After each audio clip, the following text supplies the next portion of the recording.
একটা ঘটনা বলি শোনো। বহুদিন আগেকার কথা। আমার 8-9 বছর বয়সের। একে ঠিক অলৌকিক বা অপ্রাকৃত ঘটনা বলা যায় কিনা জানি না, কারণ বাহ্যত তেমন কোনো কাণ্ড ঘটেনি। তবে শ্রেণী বিভাগ না করতে পারলেও গল্পটা তোমাদের ভালোই লাগবে। তোমরা তো জানো আমি গ্রামের ছেলে। বিরাট ধনী না হলেও আমাদের অবস্থা নিতান্ত খারাপ ছিল না। ঠাকুরদার তো ছোটখাটো একটা তালুকই ছিল। আমি সংসারী না হওয়ায় আমার 2 ভাই বাবার মৃত্যুর পর সব নষ্ট করে ফেলে। ঠাকুরদা ছিলেন ভয়ানক রাশভারী মানুষ। সমস্ত বৈষয়িক ব্যাপার তিনিই দেখতেন। তিনি বেঁচে থাকতে বাবা কেবল মাছ ধরে বেড়াতেন, আর কিছু করবার ছিল না বলে। ঠাকুরদা যে কেবল পয়সা চিনতেন বা মামলা করে বেড়াতেন তা কিন্তু নয়। তার ঘরে অনেকগুলো সেকেলে ধরনের আলমারিতে ঠাসা ছিল নানা ধরনের বই। হাতে লেখা পুঁথিও ছিল কত। তখন বোঝবার বয়স হয়নি। এখন আন্দাজ করতে পারি কি অমূল্য সম্পদ ছিল সেই সব বই। কিন্তু সে সমস্ত আমার ভাইয়েরা নষ্ট করেছে। কে কোথা দিয়ে নিয়ে গিয়েছে তার বলা সম্ভব নয়। রোজ রাত্রিরে ঠাকুরদা লণ্ঠনের আলোয় বসে পড়াশোনা করতেন। কথা বলতেন কম, কিন্তু যখন বলতেন বোঝা যেত যে বিষয় বলছেন তাতে তার গভীর জ্ঞান রয়েছে। নিদারুণ ব্যক্তিত্ব ছিল। আহা, কারো সঙ্গে মতবিরোধ হলে তিনি ঝগড়াও করতেন না, যুক্তিও দেখাতেন না। কেবল মুখ থেকে ফর্সির নলটা নামিয়ে তার দিকে ঠান্ডা চোখে তাকিয়ে থাকতেন। তাতেই কাজ হতো। আমি ছিলাম সবার আদরের ছেলে। কাকারা তখনও বিয়ে করেননি, আমার ভাইয়েরাও জন্মায়নি। কোনো কিছু ভাগ করে নেওয়ার অভ্যেস হয়নি তখনও। এই সময় আমাকে নিয়ে বাড়ির সবাই খুব বিব্রত হয়ে পড়ল। বললাম, কেন? সেইটাই তো গল্প, মনোযোগ দিয়ে শোনো। 8 বছর বয়স থেকে আমার হঠাৎ এক অদ্ভুত জ্বর আরম্ভ হলো। খেলাধুলো করে এসে রাত্রিরে ঠাকুমার পাশে শুয়ে রূপকথা শুনছি। হঠাৎ ঠাকুমা বললেন, কই দেখি, তোর গাটা যেন গরম গরম লাগছে।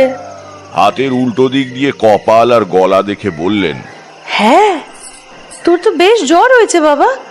কি করে হলো? চুরি করে আচার খেয়েছিলি? বললাম, কই না তো। তাহলে জ্বর হলো কেন?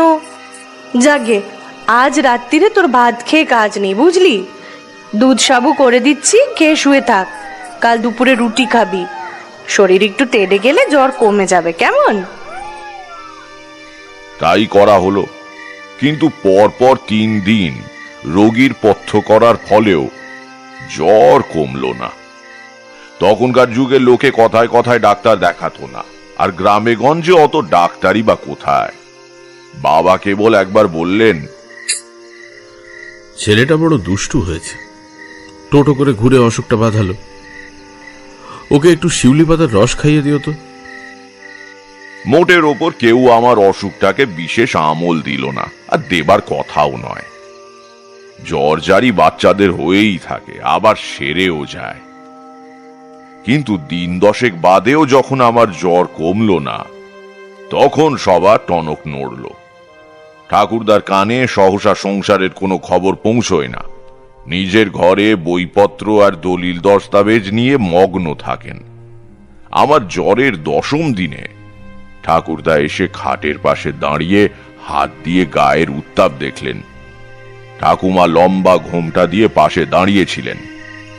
তিনি ঠাকুমাকে বললেন, আগে আমাকে খবর দাওনি কেন?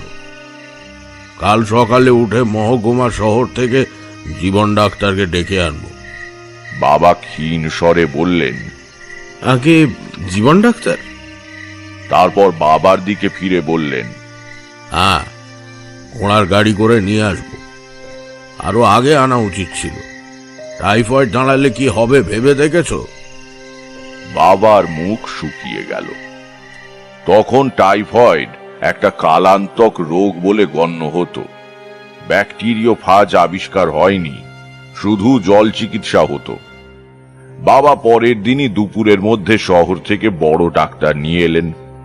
ডাক্তারবাবু বুকে নল বসিয়ে পেট টিপে জিভ দেখে এবং মা ঠাকুমাকে অনেক প্রশ্ন করে তারপর বললেন, টাইফয়েড বলে তো মনে হচ্ছে না। বাবা জিজ্ঞেস করলেন, ম্যালেরিয়া? হুম, কাঁপুনি নেই, লিভার টিভার নয়, জ্বরও তো একইভাবে চলছে, ছাড়ছে না। ম্যালেরিয়াও নয়। তাহলে? বলতে পারছি না, আরও কদিন দেখতে হবে। একটা থার্মোমিটার কিনে রাখুন, রোজ 3-4 বার জ্বর দেখে লিখে রাখবেন। আপাতত একটা ওষুধ লিখে দিয়ে যাচ্ছি, সেটা খেয়ে কেমন থাকে জানালে তারপর দেখা যাবে। অর্থাৎ আন্দাজে চিকিৎসা শুরু হলো। এই সবে আরম্ভ। এরপরে কত যে ডাক্তার এলো আর কত যে ওষুধ খেলাম তার ইয়ত্তা নেই। পেটের মধ্যে ডাক্তারখানা খোলবার জোগাড় করে ফেললাম, কিন্তু বিচিত্র জ্বর কিছুতেই কমলো না। প্রায় 2 মাস হয়ে গেল। আমি তখন হাড় সার রোগা হয়ে গিয়েছি। মুখের ভেতরে একটা তেতো স্বাদ সব সময় থাকে। জানলার ধারে শুয়ে দেখি গ্রামের হরেন, রামু, শিবেন এরা সবাই গুলতি হাতে পাখি মারতে যাচ্ছে কিংবা ছিপ হাতে চৌধুরীদের পুকুরের দিকে চলেছে। আমাকে দেখে ওরা জিজ্ঞেস করে, কিরে জ্বর কমলো? আমি মাথা নাড়ি, ওরা চলে যায়। মা আর ঠাকুমা প্রায় খাওয়া দাওয়া ছেড়ে দিয়েছেন। বাবার থমথমে মুখ দেখলে আমার বুকের মধ্যে কেমন করে। এর ভেতর একদিন তিনি কলকাতা থেকেও বড় ডাক্তার ধরে আনলেন। সবই হলো, কিন্তু আমার অসুখ সারল না। জ্বর খুব একটা বাড়ে না, কিন্তু গায়ে থেকেই যায়, ছেড়ে যায় না একেবারে। ওহ, সে বড় ভয়ানক সময় গিয়েছে। একদম কাহিল হয়ে পড়েছিলাম। বিছানা থেকে উঠে দাঁড়াবার ক্ষমতা পর্যন্ত ছিল না। প্রথম দিকে ঠাকুমা কোলে করে বাথরুমে নিয়ে যেতেন, তারপর থেকে ওগুলো বিছানাতেই সারতে হতো। আমার কোনো মৃত্যু ভয় হয়নি, কারণ ওই বয়সে শিশু মৃত্যুকে চেনে না। কেবল খেলতে যেতে পারি না বলে, বাড়ি থেকে বেরুতে পারি না বলে মন খারাপ লাগত। একদিন কেবল ভয় পেয়েছিলাম। বিকেলের দিকে ঘুমিয়ে পড়েছি। তখন আমার ঘুমোবার সময়ের কোনো ঠিক ছিল না। সব কেমন উল্টো পাল্টা হয়ে গিয়েছিল। সারাদিনই শুয়ে থাকা তো, যখন তখন ঘুমিয়ে পড়তাম। একদিন বিকেলে জেগে উঠে দেখি আধো অন্ধকার ঘরে মা আর ঠাকুমা দুজনে পায়ের কাছে দাঁড়িয়ে কেমন অদ্ভুত ভাবে যেন আমার দিকে তাকিয়ে রয়েছেন। ভয় পেয়ে বলে উঠলাম, মা কি হয়েছে? মা প্রথমে উত্তর দিতে পারলেন না। এখন বুঝতে পারি কান্নায় তার গলা বুজে গিয়েছিল। উত্তর না পেয়ে চেঁচিয়ে উঠলাম, কি হয়েছেটা কি? তোমরা অমন করে তাকিয়ে রয়েছো কেন? ঠাকুমা এগিয়ে এসে আমাকে বুকের ভেতর জড়িয়ে ধরে বললেন, এ কি, কিছু হয়নি, চিৎকার করছিস কেন? থাম বাবা থাম, শরীর অস্থির করবে। আর মা কথা বলছে না কেন? পুজো করতে যাবে কি না তাই। এই তো চান করে এলো, আজ যে বৃহস্পতিবার, পুজো না করে কথা বলতে নেই বাবা। তখনকার মতো চুপ করে গেলাম বটে, কিন্তু আমার বালক মনে ঘটনাটা গভীর ছাপ ফেলল। জ্বরের ঘোরে ঘুম থেকে উঠলে এমনিতেই মস্তিষ্ক যথাযথ কাজ করে না, তার উপর অন্ধকার ঘর, মায়ের অমন ভাবে তাকিয়ে থাকা। এই প্রথম আবছা ভাবে অনুধাবন করতে পারলাম আমার বুঝি জটিল কিছু একটা হয়েছে, এবং সেজন্য বাড়ির সবাই খুব চিন্তিত। 2 মাস হয়ে যাবার পর ঠাকুরদা বাবাকে আবার কলকাতা পাঠালেন। যে বড় ডাক্তার আমাকে একবার দেখে গিয়েছিলেন তাকে আবার নিয়ে আসা হলো। ডাক্তারবাবু অনেকক্ষণ ধরে আমাকে দেখলেন, নানা রকম জিজ্ঞাসাবাদ করলেন, তারপর চুপ করে বসে রইলেন। খাটের এধারে ঠাকুমা দাঁড়িয়েছিলেন। বললেন, কেমন বুঝলেন ডাক্তারবাবু? ডাক্তার হাত জোড় করে বললেন, আমাকে আর লজ্জা দেবেন না, আমি কিছুই বুঝতে পারছি না। সব রকম পরীক্ষা হয়ে গেছে, জ্বর ছাড়া অন্য কোনো উপসর্গও নেই। এই অবস্থায় কি চিকিৎসা করব? অন্য ডাক্তার হলে লজ্জা বাঁচানোর জন্য যা হোক কিছু প্রেসক্রিপশন করে দিয়ে যেত, কিন্তু তা করতে আমার বিবেকে বাধে। অনেক অনুরোধেও তিনি ফি নিলেন না। বললেন, না মশাই, টাকা আমি নিতে পারবো না, এখনো পুরোপুরি চশমখোর হতে পারেনি। যদি একান্তই না ছাড়েন তবে আমার ফেরবার ভাড়াটা বরং দিন। গ্রাম্য বাঙালি পরিবারের যা বৈশিষ্ট্য, এরপর সবাই দৈব ওষুধের সন্ধানে ব্যস্ত হয়ে পড়লেন। নারায়ণপুরে কে নাকি ঠাকুর পেয়েছে, সেখানে গিয়ে ধর্ণা দিলে ওষুধ পাওয়া যায়। নারায়ণপুর আমাদের গ্রাম থেকে প্রায় 20-25 মাইল দূরে। অন্য কেউ গেলে হবে না, রোগীকেও অবশ্যই যেতে হবে। তা অম্লশূলের বা মৃগীর রোগী হলে না হয় গেল, কিন্তু 2 মাস ভুগে আমি তখন বিছানা ছেড়ে উঠতে পারি না। আমি অত পথ যাব কিভাবে? বাবা ভেবে ভেবে উপায় বের করলেন। ঘোড়ার গাড়িতে যেতে পারবো না, কারণ ঝাঁকুনিতেই মরে যাব তাহলে। তা বাবা বললেন, ওকে পালকিতে করে নিয়ে যাব। দাঁড়াও, পালকির ব্যবস্থা করি।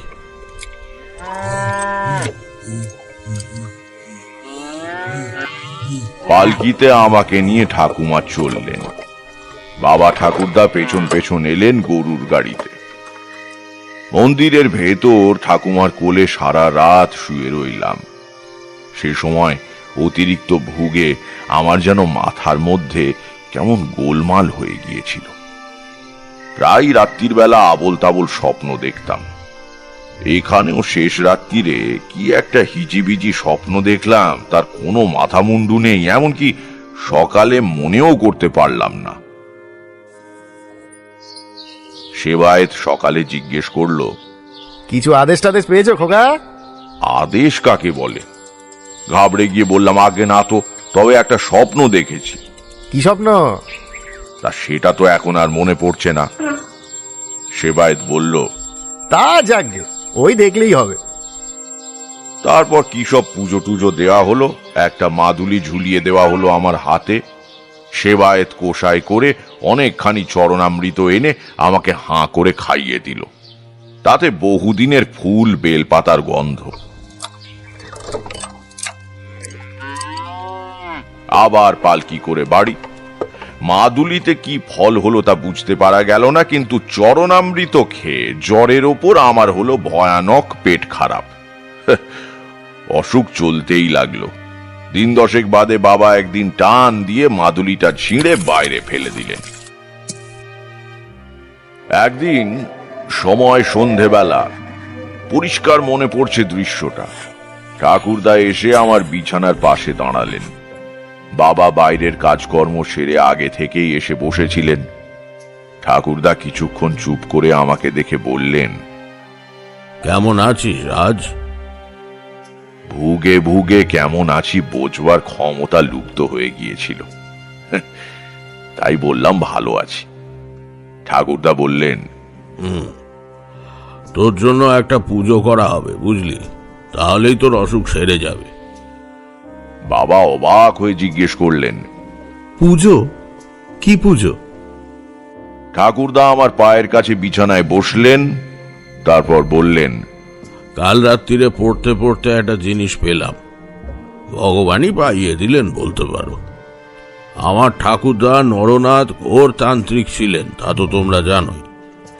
তন্ত্র সাধনার ওপর অনেক বই ছিল তার মধ্যে বেশিরভাগই হাতে লেখা পুঁথি। কিছু কিছু নষ্ট হয়েছে, কিছু কিছু চুরি গিয়েছে, আবার কিছু কিছু রয়েও গিয়েছে। তারই একটা বই পড়তে গিয়ে কাল রাত্রিরে একটা ঘটনা পড়লাম, বুঝলে? ঠাকুমা বললেন, কি গো? লেখক বলছেন, যদি কারো দীর্ঘদিন ধরে কালান্তক জ্বর চলতে থাকে এবং কিছুতেই সে জ্বর না সারে, তাহলে বুঝতে হবে তাকে জরাসুরে আক্রমণ করেছে। জরাসুর আবার কি? ঠাকুরদা বিব্রত হয়ে বললেন, সে তোমাকে বোঝানো কঠিন হবে। জরাসুরকে দেবতাও বলতে পারো, আবার উপদেবতাও বলতে পারো। এরা শুধু অনিষ্টই করতে পারে। পুঁথিতে লিখছে, জরাসুরের বিধিমতো পুজো করলে জ্বর কমে যায়। ঠাকুমা শঙ্কিত গলায় বললেন, না না, ও পুজো তোমায় করতে হবে না। ঠাকুরদা বললেন, কেন? ওসব ঠাকুরের নাম শুনিনি কখনো, আর কি বা নামের চিরি, শুনলেই শরীর হিম হয়ে আসে। দরকার হলে চেনা জানা ঠাকুরের পুজো করো, ও তোমায় করতে হবে না কো। ঠাকুরদা বাধা পেয়ে রেগে গেলেন। তিনি কারো পরামর্শে মত বদলাবার পাত্র ছিলেন না, নিজে যা ভালো বুঝতেন তাই করতেন। বললেন, বকো না, আমি কি আমার নাতির খারাপ চাই? আমি ঠিকই করছি। আমার ঠাকুরদার পুঁথি বহুদিন আগের মস্ত এক সাধকের লেখা, তা কি কখনো ভুল হতে পারে? ভগবান পাইয়ে দিয়েছেন। তাই পুজো করবে কি করে? মন্তর তন্তর পাবে কোথায়? ঠাকুরদা খুশি হয়ে বললেন, আরে ওইটাই তো মজা। জরাসুরের পুজোর সমস্ত বিধি ওই বইতে সংস্কৃতে লেখা আছে, দেখবে? দাঁড়াও দেখাচ্ছি। একটু বাদেই ঠাকুরদা তার পুঁথি নিয়ে ফিরে এলেন। পুরনো দিনের হাতে তৈরি কাগজের পুঁথি, তাতে মোটা খাগের কলমে কালো কালিতে লেখা অক্ষর। বলা বাহুল্য, মা বা ঠাকুমা কেউই বিন্দু বিসর্গ বুঝলেন না, কিন্তু ঠাকুরদা মহা উৎসাহে গড়গড় করে দুর্বোধ্য সংস্কৃত পড়ে গেলেন অনেকখানি। তারপর এক জায়গায় থেমে গিয়ে বললেন, এই হলো পুজোর নিয়ম আর মন্ত্র, বুঝতে পারলে তো? দেব ভাষার মোহ বড় সাংঘাতিক। ঠাকুমা মাথা হেলিয়ে সম্মতি জানালেন। ঠাকুরদা বললেন, আমার ভাগ্যও খুব ভালো। ঠিক এরপরেই পুঁতির এই পাতাটা কিছুটা পুড়ে গিয়েছে, এই দেখো। দেখলাম সত্যি পাতার অর্ধেকটা কিভাবে যেন পুড়ে গিয়েছে বটে। ঠাকুরদা বললেন, তাতে অবশ্য কোনো ক্ষতি হবে না। পোড়া জায়গার আগেই পুজো বিধি সম্বন্ধে লেখাটা শেষ হয়ে গিয়েছে, আর 12 দিন বাদে অমাবস্যা, ওদিনই পুজো হবে। বাবাকে বললেন, হরিশ কুমারকে খবর দিস তো, কাল আমার সঙ্গে দেখা করার জন্য। ঠাকুর গড়াতে দিতে হবে। বাবা বললেন, ঠাকুরও গড়ানো হবে নাকি? তা হবে বই কি, নইলে পুজো হবে কি করে? কেমন ঠাকুর? ঠাকুরদা একটু কেশে বললেন, পুঁথিতে যা বর্ণনা রয়েছে তাতে দেখা যাচ্ছে জরাসুরের চেহারা মানে খুব একটা সুন্দর নয় আর কি। তা সে আর কি করা যাবে। পরের দিন হরিশ কুমোর এসে হাজির হলো। ঠাকুরদা আদৌ ভূমিকা না করে তাকে বললেন, তোমাকে একটা নতুন ধরনের মূর্তি বানিয়ে দিতে হবে পুজোর জন্য, পারবে তো? আরে কিসের মূর্তি? জরাসুর। জরাসুর? সে কি জিনিস? ঠাকুরদা তাকে ব্যাপারটা আদ্যপান্ত বুঝিয়ে দিলেন। সময় নেই মোটে, 11 দিনের মধ্যে শেষ করতে হবে, 12 দিন পরে পুজো। কত মশাই, মূর্তিটা দেখতে কেমন হবে? ঠাকুরদা একটু ইতস্তত করে বললেন, তিনটে মাথা হবে, বুঝলে? 6টা পা, 6টা হাত, পেছনে একটা মোটা ল্যাজও থাকবে। আগে ল্যাজ? হ্যাঁ, ল্যাজে আর গায়ে বড় বড় কাঁটা, গায়ের রং ঘোর কালো, 3টে লাল রঙের বড় বড় চোখ হবে, আর ভেতরে একটা চোখ থাকবে কপাল। লাল জিভ বের করে দাঁড়িয়ে আছেন জরাসুর। কি পারবে তো? একটা নিঃশ্বাস ফেলে হরিশ বলল, আগে পারবো, তবে মানে কথা হচ্ছে এই পুজো কি না করলে হতো না? কেমন যেন ঠেকছে একটা। আরে রাখো তো, তুমিও দেখি মেয়েদের মতো আরম্ভ করলে। যে রোগের যে ওষুধ, বুঝলে না? যাও কাজ করো গে। জরাসুরের পুজো নাকি বসত বাড়ির ভেতরে করতে নেই, তাই আমাদের বাড়ির বাইরে যে বড় মাঠের মতো জমি পড়েছিল সেইখানে শামিয়ানা খাটিয়ে জরাসুরের মূর্তি বানানো আরম্ভ করে দিল হরিশ কুমোর।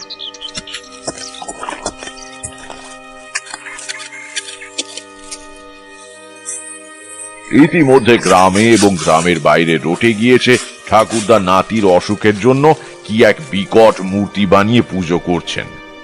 রোজ সকাল থেকে শামিয়ানার তলায় ব্যাপারটা চাক্ষুষ দেখবার জন্য ভিড় লেগে থাকত। হরিশ কুমোরও ওস্তাদ লোক। এখন বুঝি মানুষটা খাঁটি শিল্পী ছিল। কেবলমাত্র বর্ণনা শুনে অভূতপূর্ব কিছু সৃষ্টি করা চারটিখানি কথা নয়। সুন্দরকে যে সৃষ্টি করে সে যেমন বড় শিল্পী, আবার ভয়ানক বিভৎস রস যে সৃষ্টি করতে পারে সেও বড় শিল্পী বৈকি। হরিশ মাথা ঘামিয়ে এমন এক বিকট মূর্তি তৈরি করলো যা দেখে পুজোর দিন আমার হৃৎকম্প উপস্থিত হয়েছিল। এদিকে সব আয়োজন মোটামুটি হয়ে গেল, শুধু পুরুত ঠিক করা বাকি। ঠাকুরদা নিজেই পুজো করবেন ঠিক করেছিলেন, কিন্তু এবার ঠাকুমা সমূর্তি ধরে ঝাঁঝালো গলায় জানিয়ে দিলেন যে ঠাকুরদা বিপত্নিক হবার পর যা খুশি তাই করতে পারেন, তার আগে নয়। ঠাকুরদা সামান্য হলেও ঠাকুমাকে ভয় করতেন, ফলে তিনি গ্রামের ৩-৪ জন পুরুত বামুনের থেকে বেছে বেছে সবচেয়ে দরিদ্র রামজীবন চক্রবর্তীকে পাকড়াও করলেন। তখন জরাসুরের মূর্তি প্রায় তৈরি হয়ে এসেছে। সে বেচারি ঠাকুরের চেহারা দেখে ঘাবড়ে গিয়ে বলল, আগে এ আমার সাধ্যে কুলোবে না। ঠাকুরদা কার্যোদ্ধারের নানা বাস্তব উপায় জানতেন, তার মধ্যে সবচেয়ে ফলদায়ী উপায়টি প্রয়োগ করলেন। ঠান্ডা গলায় বললেন, ও তোমার অসুবিধা হবে বলছো? থাক তাহলে। জোর করে কাউকে দিয়ে কোনো কাজ করানো উচিত নয়, বিশেষত পুজো। আচ্ছা, সাঁতরাগাছি থেকেই তাহলে পুরুত আনাতে হবে দেখছি। আসলে অনেকগুলো কাপড়, থালা, বাসন, ফল ফলাদি, তাছাড়া 1 মুঠো টাকা দক্ষিণা, এসব বাইরের গ্রাম থেকে এসে কেউ নিয়ে যাবে এটা চাই না বলেই তোমাকে বলছিলাম।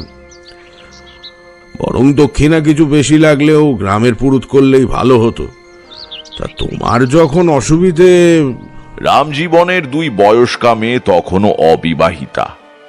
একমাত্র ছেলে পড়াশোনা এবং পৈতৃক ব্যবসা ছেড়ে গ্রামে গ্রামে শখের যাত্রা করে বেড়ায়।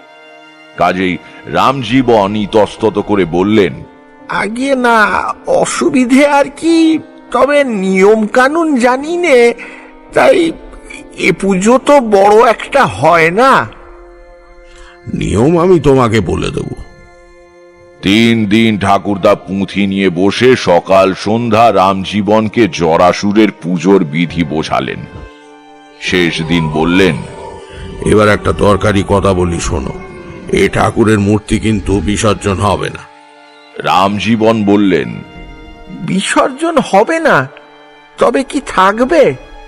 না, থাকবেও না। তবে? ঠাকুরদা কিছুক্ষণ চুপ করে বোধহয় ভাবলেন কিভাবে ব্যাপারটা বললে ভালো হয়।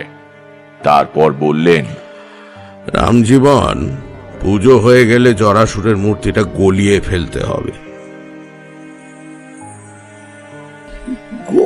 গলিয়ে ফেলতে হবে? মানে ওপর থেকে জল ঢেলে মাটি গলিয়ে? বাধা দিয়ে ঠাকুরদা বললেন, জল দিয়ে নয়, রক্ত দিয়ে। রক্ত? হ্যাঁ, বলির পশু আগে থেকেই এনে রাখতে হবে। পুজো হয়ে গেলে একের পর এক বলি পড়বে, আর সেই রক্ত দিয়ে স্নান করানো হবে ঠাকুরকে। বলি চলবে যতক্ষণ না সমস্ত মাটি গলে কাঠামো বেরিয়ে পড়ছে। যত পশু লাগে লাগুক। রামজীবন নির্বাক হয়ে বসে রইলেন। ঠাকুরদা বোধহয় তাঁর মনের ভাব বুঝতে পেরেছিলেন। হাত দুটো জড়িয়ে ধরে বললেন, রামজীবন, আপত্তি করো না ভাই, আর তোমাকে টাকার লোভ দেখাবো না। আমার নাতির অসুখ, তার কথা ভাবো। আমার বিশ্বাস এ পুজো না করলে সে বাঁচবে না। রাজি হও ভাই। মাথা নিচু করে রামজীবন বললেন, ভয় পাবেন না, কথা যখন একবার দিয়েছি কোনো কারণেই আর ফেরত নেব না। আপনার নাতিকে আমি আশীর্বাদ করছি। এইভাবে অমাবস্যা এলো। ভোর থেকে বাইরে পুজোর জায়গায় জোড়া ঢাক বাজছে। আগের রাত থেকে বাড়ির কেউ আর ঘুমোয়নি। মা এবং ঠাকুমা সারা রাত জেগে পুজোর সাজ করে দিয়েছেন। সাধারণত সে সময় কারো বাড়ি কোনো কাজ উপস্থিত হলে পাড়ার সবাই সাহায্য করতে আসতো। কিন্তু জরাসুরের মূর্তি দেখে কারও সে সদিচ্ছা জাগেনি। তবে আগে না এলেও পুজোর দিন সকাল থেকেই আশেপাশের 4-5খানা গ্রাম থেকে লোকজন এসে ভিড় করল। তাদের মধ্যে মূর্তির সামনে কুশাসনের উপর স্নান করে গরদের কাপড় পরে বসে আছেন রামজীবন চক্রবর্তী। তার হাতে কোষ্ঠীর মতো গোল করে পাকানো কাগজ, তাতে তিনি ঠাকুরদার পুঁথি থেকে পুজোর মন্ত্র নকল করে নিয়েছেন। বেলা 9টা নাগাদ ঠাকুরদা আমার বিছানার পাশে এসে কপালে হাত দিয়ে জ্বর দেখলেন। তারপর নরম গলায় জিজ্ঞেস করলেন, খুব কি কষ্ট হচ্ছে দাদু? বললাম, হ্যাঁ। মাথায় হাত বুলিয়ে দিয়ে ঠাকুরদা বললেন, আর ভয় নেই, এইবার সেরে যাবে। নাও ওঠো দেখি, আমার সঙ্গে চলো। ঠাকুমা বললেন, না না, ওকে কোথায় নিয়ে যাচ্ছ? ও এখানেই থাক, ওকে নিয়ে যেও না। ঠাকুরদা মৃদু গলায় বললেন, কিন্তু পুজোর জায়গায় ওকে থাকতে হবে যে। না, ও যাবে না। ঠাকুরদা আমার মায়ের দিকে ফিরে বললেন, বৌমা, ওকে বোঝাও, বলো যে আমার নাতিকে আমি কারোর চেয়ে কম ভালোবাসি না। মা চুপ করে রইলেন। আমি বিছানা থেকে কোনো মতে উঠে দাঁড়িয়ে বললাম, চলো আমি তোমার সঙ্গে যাব। বাড়ির পেছন দিকে খিড়কির পুকুর, তার পাড়ে এনে ঠাকুরদা বাবাকে বললেন, যাও ওকে ধরে চান করিয়ে দাও, হাত ধরে নামাও পয়টা দিয়ে। পরিবারের সবাই আপত্তি করার ভাষা হারিয়ে ফেলেছিলেন। আমার গায়ে তখন কম করে 103 জ্বর। বাবা বিনা বাক্য ব্যয়ে আমাকে পুকুরে ডুব দিয়ে আনলেন।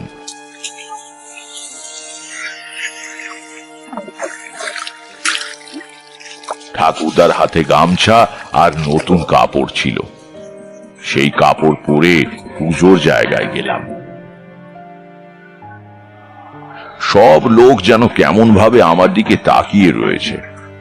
ঠাকুরের মূর্তির সামনে বসে ওপর দিকে তাকায়।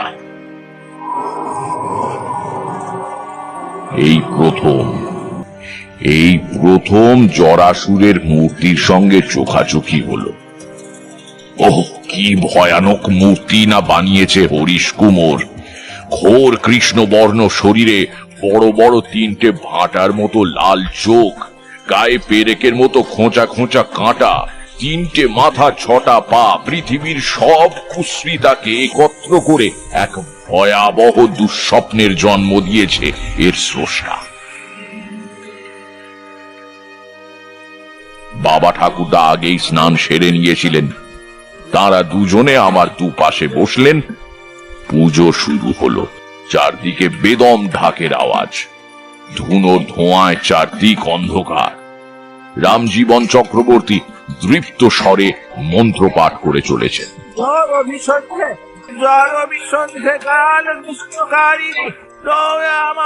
আমি দুর্বল শরীরে কোনো মতে আসনে বসে আছি মাত্র। ঠাকুরদা এক হাতে আমাকে জড়িয়ে ধরে রয়েছেন।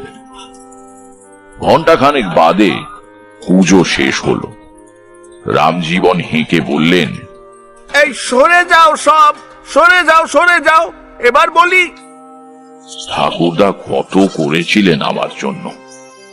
কত বড় মূর্তি গলাতে কত ছাগল বলি দিতে হবে তার কি কোনো ঠিক ছিল? কাজেই নিখুঁত দেখে বহু ছাগল জোগাড় করে রাখা ছিল। ঠাকুরদার ইঙ্গিতে নিবারণ কামার রামদা হাতে এগিয়ে এসে কাজ শুরু করল।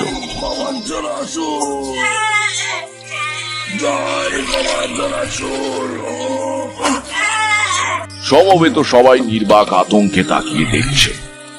কত মানুষ জড়ো হয়েছে সেখানে, কিন্তু এতটুকু শব্দ নেই কোথাও। জরাসুরের শরীর বেয়ে গড়িয়ে পড়ছে টাটকা রক্তের ধারা। সেই লাল রক্তে স্নান করে বিকট মূর্তিকে যেন বিকর্তন লাগছে। একটু একটু করে ধুয়ে যাচ্ছে রং, গলে যাচ্ছে চোখ মুখ। বিকৃত অর্ধগলিতাঙ্গে কি বিভৎস হাসি হাসছে দুঃস্বপ্নের দেবতা।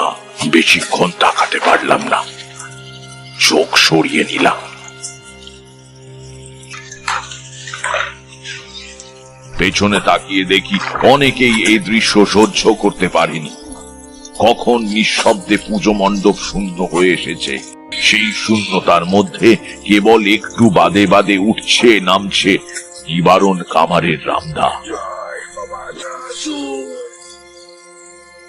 তারও চোখ জরাসুরের মতো লাল হয়ে উঠেছে, সর্বাঙ্গে চকচকে ঘাম। এক সময় চারদিকে রঙিন থকথকে কাদার মধ্যে জরাসুরের মূর্তির অবয়বহীন কাঠামোটা দাঁড়িয়ে রইল কেবল। বাকি সব নিশ্চিহ্ন হয়ে গিয়েছে। আমি এলিয়ে পড়েছি ঠাকুরদার কোলের ভেতর। ঠাকুরদা বুকের মধ্যে ধরে আমাকে বাড়িতে নিয়ে এলেন। আবার আমাকে বিছানায় শুইয়ে দেওয়া হলো। অবস্থা দেখে ঠাকুমা আমার মাথা কোলে নিয়ে বসলেন, বাবা নিজে বাতাস করতে লাগলেন পাখা দিয়ে, মা চোখে আঁচল দিয়ে কাঁদছেন। কেবল ঠাকুরদা অবিচলিত। তিনি তখনই আবার বেরিয়ে গেলেন। জরাসুরের কাঠামোটা নদীর ধারে নিয়ে গিয়ে দাহ করে ফেলতে হবে, তাই নাকি নিয়ম। কিন্তু আশ্চর্য ব্যাপার কি জানো, জরাসুর জাগ্রত দেবতা বলেই হোক বা ঠাকুরদার দৃঢ় ইচ্ছা শক্তির ফল হিসেবেই হোক, সবাইকে অবাক করে পরদিন আমার জ্বর ছেড়ে গেল এবং আর এলো না।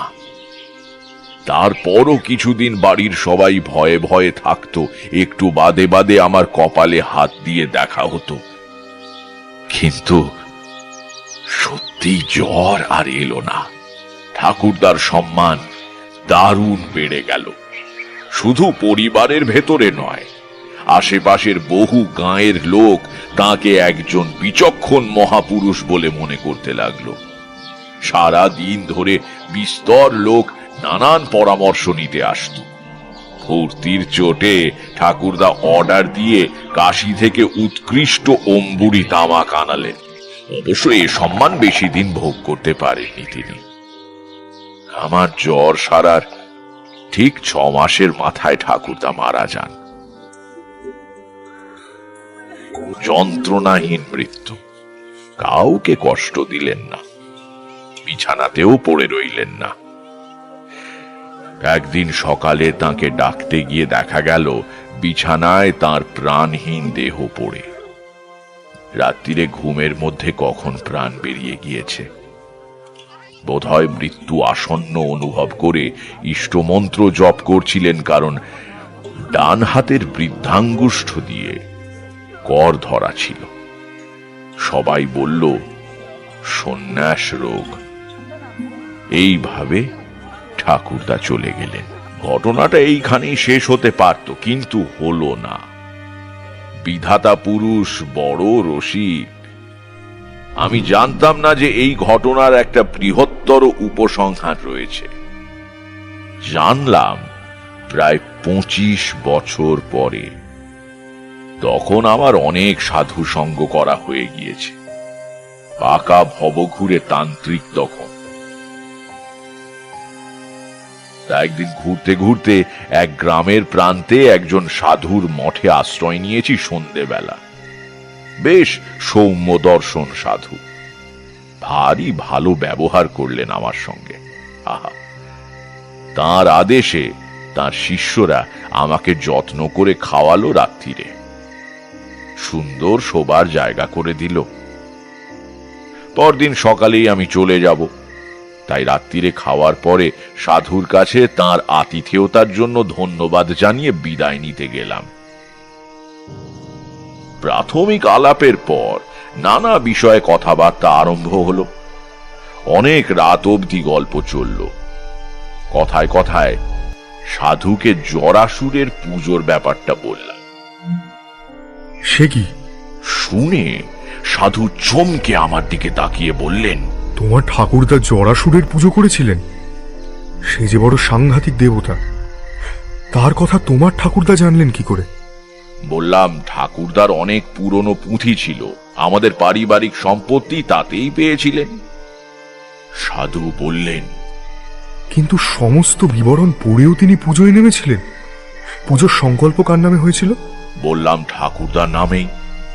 বাবা নিজের নামে করতে চেয়েছিলেন, ঠাকুরদা রাজি হননি। পুঁথিটা আস্ত ছিল? এবার আমার মনে পড়ে গেল।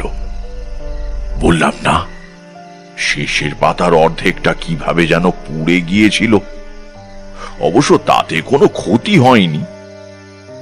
সাধু বললেন, হয়েছে, ক্ষতি হয়েছে। অবাক হয়ে বললাম, কিরকম? সাধু উঠে গিয়ে ভেতর থেকে একটা পুঁথি নিয়ে এলেন। আমাকে বললেন, এই দেখো, আমার কাছেও একখণ্ড আছে।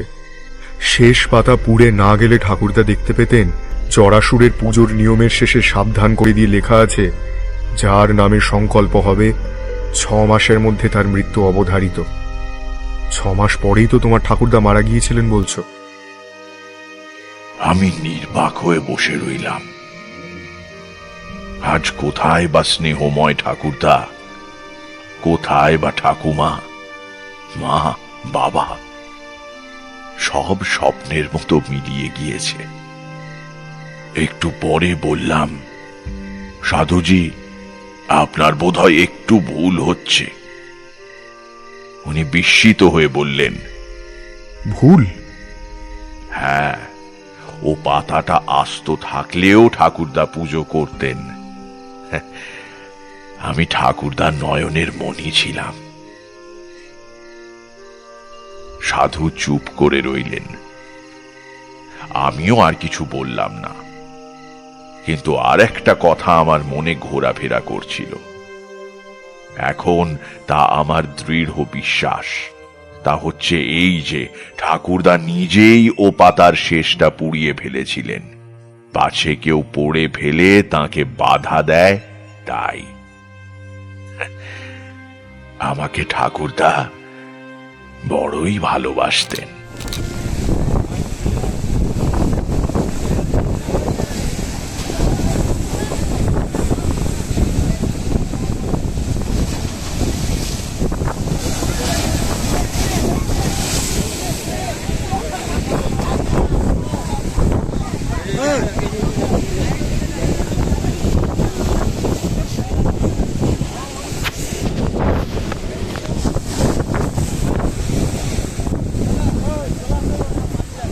কে পাল্লাচ্ছে পা?